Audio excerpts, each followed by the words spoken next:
नमस्कार. आज आहे संत शिरोमणी रोहिदास महाराजांची 649वी जयंती.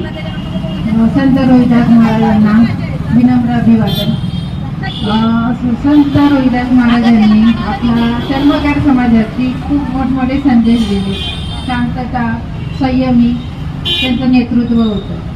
त्यांचा एक संदेश खूप महत्त्वाचा आहे की आपला चर्मकार समाजांनी एकत्र यावं व समाजाला संदेश द्यावा.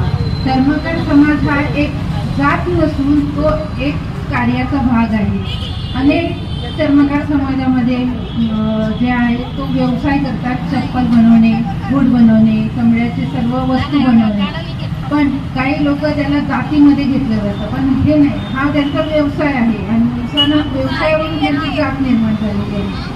दुसरी गोष्ट की चर्मकार समाजामध्ये अनेक लोक आहेत ते स्वतःला ॲक्सेप्ट करत नाही की चर्मकार समाजाचे आहेत, कारण त्यांना त्याची थोडीशी लाज वाटते.